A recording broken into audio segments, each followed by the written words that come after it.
Welcome to this edition of Scroll Digital. I'm Morgan Mathis. A little more than a week after Superstorm Sandy ravaged the East Coast, thousands in the low-lying areas hit the hardest are being warned to clear out. Sending a text while driving may now be enough to land you a ticket. A Senate bill is in the works in Idaho to make sure of it. The FBI is offering a reward of $50,000, and the East Idaho Credit Union in Rexburg is adding an additional $20,000 for any information leading to the arrest of this man. Chino police say that $70,000 shows just how much they want to catch him. Derryberry also says you have a better chance of pretty much anything you can think of happening to you over winning the lottery. If there is a single winner and she chooses the cash option, the payout is $327 million. If you're headed to the Salt Lake Airport anytime soon, be sure to watch your bags. The fiscal cliff still looming tonight. Automatic tax increases and spending cuts go into effect in January, but what are lawmakers doing about it? Local News 8's Derek Fowles is here with me. Derek, how popular is this petition? Former CIA Director David Petraeus' name, now tarnished, as details of his affair with biographer Paula Broadwell emerge. An Idaho Falls man is behind bars tonight, charged with multiple counts of lewd conduct with a child under 16. According to police, 52-year-old Jeffrey Dunn was arrested yesterday afternoon, stemming from an investigation that began in December of last year regarding alleged inappropriate conduct with a 14-year-old and 13-year-old. Rexburg police are teaming up with outside detectives and the FBI in search of the AK-47 bandit. The East Idaho Credit Union in Rexburg was robbed Wednesday, and police believe he is the suspect. If that turns out to be true, it would mean that this man has been on the loose for nearly a year. Gingrich, while on his road to an unsuccessful campaign in Florida, stirred up talk about the creation of a moon colony. Arizona woman is accused of running over her husband because he didn't vote.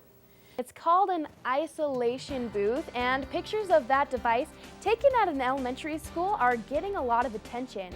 Is it abuse or therapy for students? We'll let you be the judge when we come back. Do you feel like you're overpaying for food at the crossroads?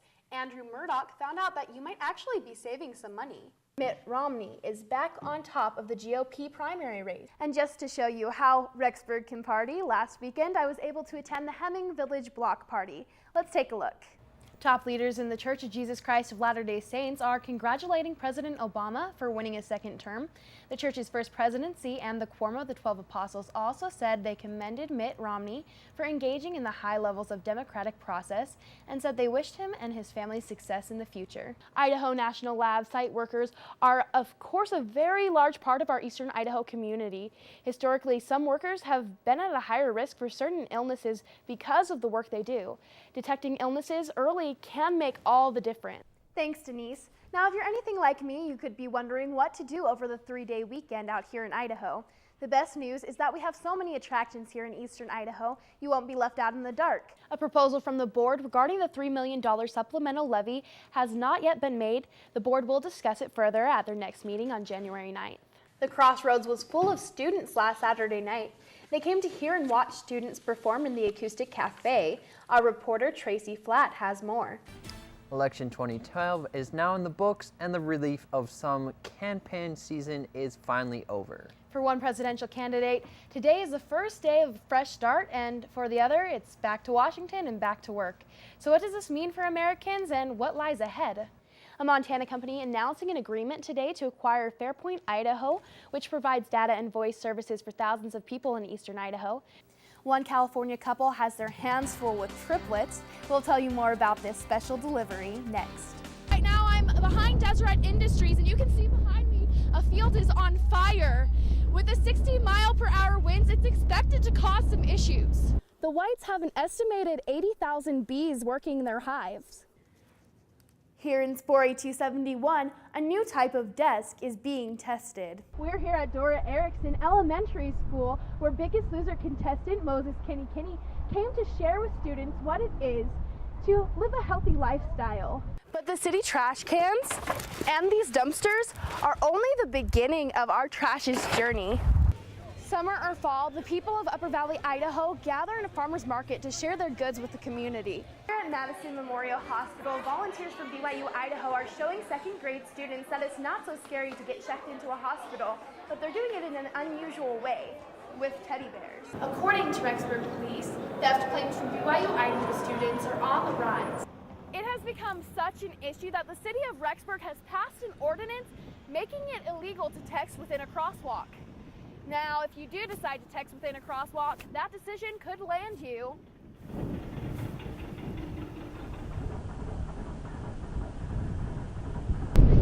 Around 5:48 on Monday, April 29th, fire erupted by Basic American Foods in Rexburg.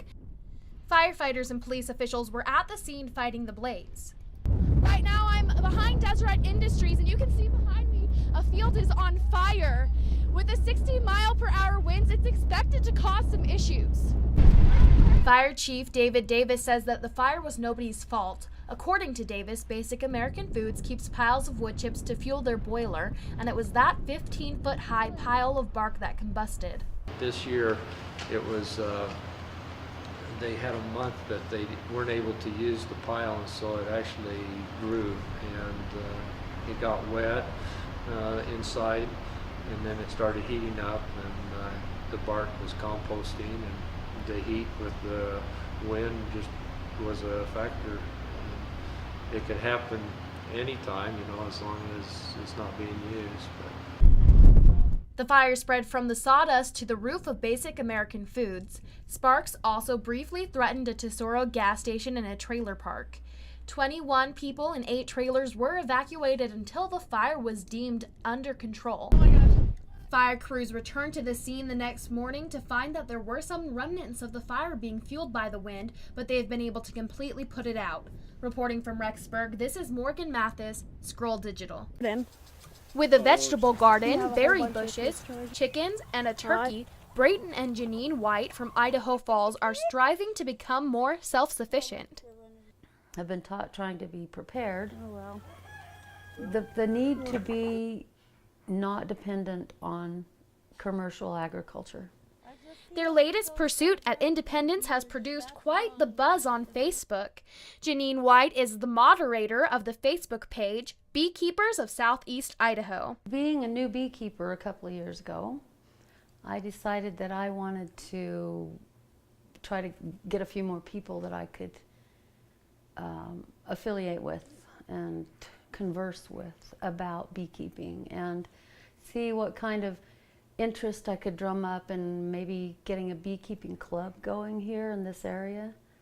The Whites have an estimated 80,000 bees working their hives. When working with the hive, the first thing that beekeepers do is suit up in protective gear. Next, they fill a smoker with weeds and set it on fire. They puff smoke out around the bees, disorienting and calming the bees.